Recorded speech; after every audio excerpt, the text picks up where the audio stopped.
What's up, YouTube, and welcome back to In The Shop TV.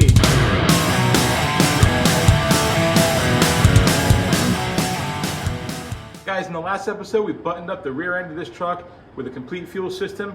The only thing we haven't still done is run our fuel lines from where we ended at the step bridge all the way up the frame. That'll be coming in short order, which is kind of the point of today's video. We need to get the rest of the frame ready for plumbing and all that other good stuff. So this cab has got to come off the truck, and I'm going to attempt to do it today by myself with no help. Before we get into today's video, real quick, there's still time to win. We have an active giveaway going on to win one of two auto darkening helmets provided courtesy of Arccaptain welding machines. If you guys go back to the video where we installed power on our lift here, that's the video where we announced the giveaway. All you have to do is be subscribed to this channel. You have to comment in that video that you want to be entered to win, and that's it. You're automatically in. We're gonna have the drawing on Christmas Eve to pick winners, so that's coming right up. So go ahead and enter, make sure you're subscribed, and comment on that video. All right, it's time for this cab to go. Now, when I say without help, obviously I'm gonna have some help in the form of my engine hoist right here. The other form of help we're gonna have, which is just a cab dolly that I mocked up really quick and crude, and then my super fancy boom arm for our lift. When I first constructed that cab dolly, I did a boneheaded thing, and I didn't make it high enough so that the engine hoist couldn't fit underneath it. So I had a really difficult time trying to get the cab onto the dolly. So I had to go and retrofit it with some blocks on the bottom just to give me more height. I'm still not done with this thing. It's strong enough to hold the cab. I'd like to put another board around there just to lock those blocks in to make it tighter. But it'll do for now just to hold this. I think I'd actually like to fabricate one out of like some thin 16 gauge metal tubing one day, weld one up so that it's just not as bulky and heavy, and I can kind of like maybe suspend it off a wall when it's not in use. It's hanging on hooks or something like that. All right, I'm bullshitting. Enough of that. Let's get to it. So the first thing I need to do obviously is lift the lift up just a little bit to be able to slide our engine hoist underneath. You obviously don't need a lift to do this. I've taken this cab off 1 or 2 times already without a lift. It was on caster dollies. Even when it was just laying on the ground, I was able to get this cab off just by sliding. As long as you have room to slide the engine hoist under the truck, you're good to go. I just didn't want anyone seeing this and thinking, oh man, you gotta have a lift in order to do this, and click the video off and say, it's not for me. You don't need a lift.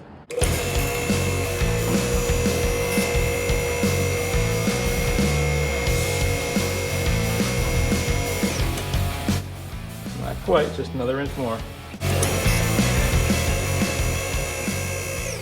In fact, I think the lift actually puts us at a little bit of a disadvantage in the situation because it's about 5 inches or so off the ground with that ramp, and that's 5 inches of height that we lose with the engine hoist, so it's, in my opinion, a bit of a disadvantage. All right, I gotta get this fender off, but it's really just kind of hanging here by one loose bolt. There's our pretty looking LS 6.0. Just begging to be started up. Man, I can't wait to get this thing going. So there's 4 body bolts here. I've got them all out. They weren't actually fastened down. They were just in the holes through the frame, locating the position of the cab. So they're just out resting here right now. There's nothing else holding the cab onto the frame. Now the main difficulty I'm gonna have is, since this is a step side and we have these steps that come down, they hang down well below the frame, is will I have enough lift or height to bring this thing up over the height of the frame, clear it, and then pull it that way. Issue number 2 is that our passenger side valve cover and cylinder head is about 3/4 of an inch from the firewall. So if this thing sways in the breeze just a little bit, I'm gonna be banging into the engine, which I really don't want. Obstacle number 3 is that we're dangerously close to the top of our transmission, which is also about 1 inch or 3/4 of an inch, give or take. So we just have to be really careful when we lift this thing up. In fact, these steps have to come up high enough so that they don't skim the top of the transmission when we start wheeling this thing over. And I'm just afraid again that I might run out of height. And the fourth and biggest challenge I have, again, is that I'm here by myself. There's no one to help me steady the cab if it's kind of teetering up there, to pull it in one way to clear the engine, to clear the transmission, maybe lift up on this side and clear the frame. It's gonna be kind of hairy just by myself, but it's the sake of making this video, right, to see if it can be done. And if it can't be done, no shame in admitting defeat. We'll wait till my son comes home from school. We'll have him come in here and help me out. But we don't know until we try. Let's do it. So I've got my homemade boom arm in there, which is just kind of pivoting on the end of my engine hoist. It lifts by this part, which is kind of the strongest part of the cab roof in my opinion.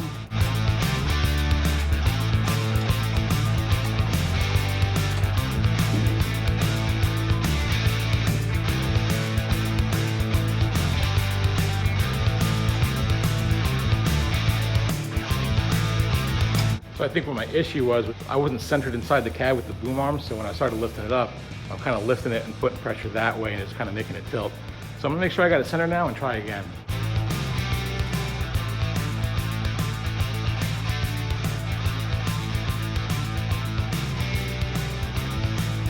All right, so I think we have the height that we need.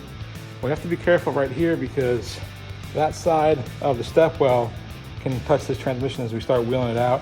And I don't have anyone here to even look and see if I'm getting close to it. So it's a little bit teetering this way. So I think what I'm gonna have to do is, as I'm wheeling this back, maybe just put a little bit of hand pressure on this side to lift that side of the cab up and make sure we clear that transmission. I guess we're just gonna go slow and take our time, see what happens.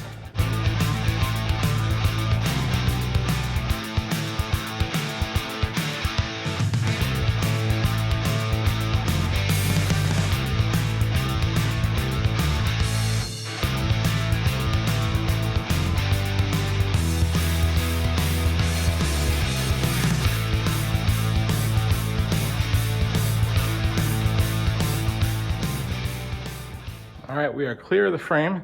I think what I'm gonna need to do is, since this is wider this way and I don't have much space here, we're gonna have to turn this and pivot it so the front of the cab is facing the lift.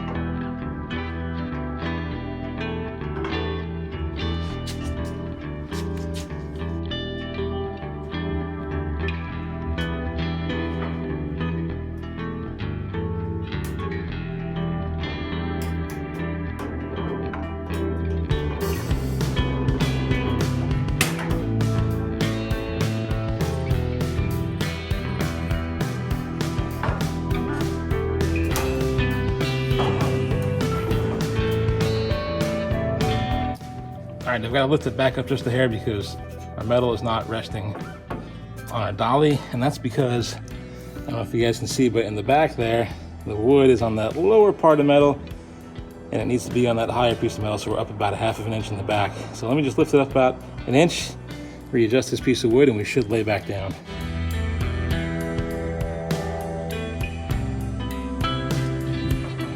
There we go. Let me give this a little shake. Okay, we're on there nice and solid. Just check all these points underneath, make sure we're where we want to be. Looking good. I'll make sure we lock our dolly down temporarily. See if we can slide this sucker out of here.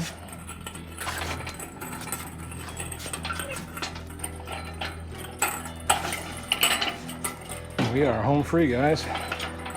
All right, gonna lock it again. See if I can get this moved.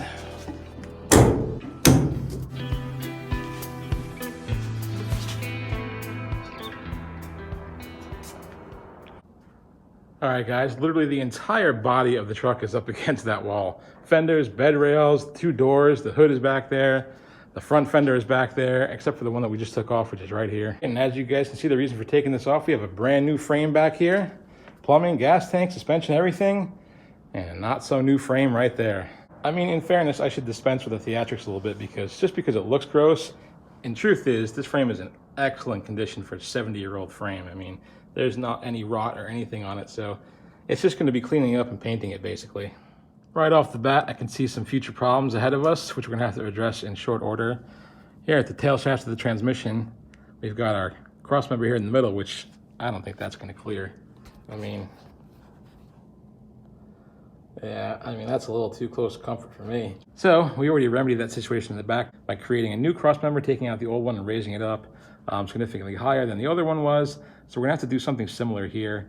I'm not sure how we're gonna approach that yet or what we're gonna fabricate, but we'll fabricate something because I'm not comfortable with that clearance. Man, look at the downward slope on the panhard bar right there. You can see even just taking the cab off, however much weight that was made a difference in making this frame come up quite a bit. So weight makes a really big deal. It's a hard thing when you're trying to figure out suspension for the first time on a brand new suspension, is where to mount everything, the geometry of it. But I always got a plan for the fact that everything's gonna settle a little bit, which is why I placed the panhard bar where it is. Because by the time we got our cab on here, our bed on here, battery, fuel and everything, that's gonna level right out.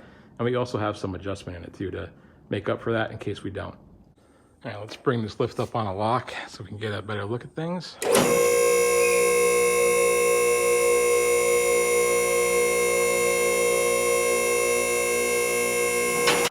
Yeah, I mean, take a look at this. we're like right on it, maybe 3/8 of an inch, 1/4 of an inch from that cross member. That's not gonna work. I can tell you right off the bat, I'm not really happy with my setup here because this is what we're gonna be working on our cab when we start doing all of our metal work on it, which is the part of our body that needs the most metal work. But it's kind of high up, and I feel like even though it's on there solid, I don't wanna be up here in there teetering around. I'm not a small guy. I just think I kind of want to maybe make something new or get this a little more solidified so that when we're working on it, it'll just be a little bit safer and more solid. Here's a closer look at the frame where we stopped painting it and working our way forward. These are the cab mounts right there. It's just kind of dirty. It still has a lot of that non-skid coating, that whatever they put on here, bed liner, I'm not sure what it was, but it actually helped keep things from rusting too terribly. You can see here there's a little bit of surface rust where they had the leaf spring mounts. You know, they didn't coat this with anything, so water gets back there and starts to rust it, but there's no rot. It's really nice and solid. It's just surface rust. And then when we got up here and we did our Mustang 2 suspension, which is back a whole bunch of videos, I spray painted all this with rust reformer from Rust-Oleum just to keep everything, because this is all bare metal when I started sanding it down. We did our C notches, put our cross member in, welded on our top hats and all that good stuff. So this all has that nice coating of rust reformer on it, and it kept it nice and black, but that's still gonna need a top coat. The inside of that frame rail right there has a little bit of surface rust on it. Again, no rot, nothing rotting through, it's just surface rust. But that's where the old master cylinder was, and a lot of moisture got trapped behind there, so that's why it's, I think, more rusted than anywhere else on the frame. I was really hoping to not have to do any more metal or framework, but I don't think that's gonna happen because of this cross member situation, so I think that's gonna have to be first. Any metal work that we need to do, we're gonna have to get on top of that. I don't think there's anything else after that. At least I don't think there's anything else after this cross member. And we can get to painting this all the way forward, route our fuel and brake lines up, and then start focusing on maybe getting this thing wired up, getting an intake on it, doing what we got to do, and hopefully maybe within a month's time, I don't know. I don't want to count my eggs before they hatch, but hopefully not much time, we can get some power to this thing, fill up that tank, and get it running. That's all ahead, guys. Lots to come. If you guys liked what you saw today, please like, comment, and subscribe. I really need the help growing this channel. Don't forget to enter in that giveaway, and I'll catch you guys in the next video.